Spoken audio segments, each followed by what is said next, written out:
It was a battle of unbeaten Saturday afternoon at Bridgeforth Stadium as the number 3 ranked JMU Dukes hosted the number 5 ranked Delaware Blue Hens in what would be JMU's first Colonial Athletic Association game of the year. The matchup was made very interesting early on, as on Delaware's second play from scrimmage, star quarterback and former Penn State transfer Pat Devlin was knocked out of the rest of the game with a concussion. And on the ensuing punt, Kirby Long would fumble the ball for the Dukes, giving Delaware the ball inside JMU's 5-yard line, where backup quarterback Trevor Sasek and the Blue Hens would fail to capitalize after a dropped pass in the end zone and a fumbled snap that would later be recovered by JMU would give the Dukes' struggling offense the opportunity to score the game's all-important first points.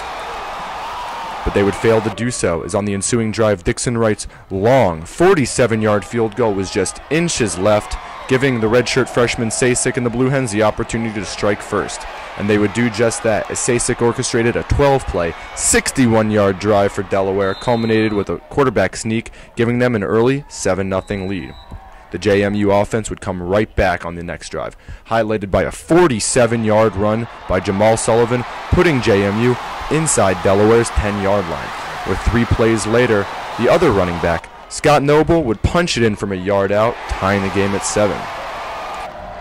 The JMU defense would hound the Blue Hens all game, as the team was subject to 13 tackles for loss and 2 sacks. But the Dukes weren't much better, as they mustered up just 49 yards of total offense in the second half. Wright would add a field goal towards the end of the second quarter, giving JMU a halftime lead of 10-7. Sasek and Delaware would come out firing in the second half, as the quarterback's chance to take the lead was intercepted by free safety Dakari Jackson in the end zone, who would return it 14 yards, giving JMU the opportunity to extend their lead. But they would fail to do so, giving the ball back to Delaware, whose own kicker, Mike Perry, would make his 47-yard attempt, tying the game at the beginning of the fourth quarter. JMU would fail to score in the second half and only recorded 3 first downs, none on their final offensive drive, giving the ball back to Sasek and the Blue Hens, where they would run another very efficient drive, putting Perry in field goal range, and the kicker would make the 28-yard field goal with 3 seconds left,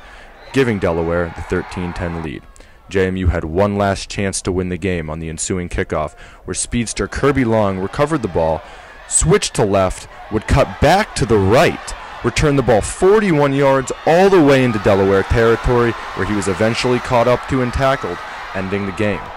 The loss puts the Dukes down to 3-1, 0-1 in the CAA, where they will have a chance to redeem themselves this Saturday at Towson.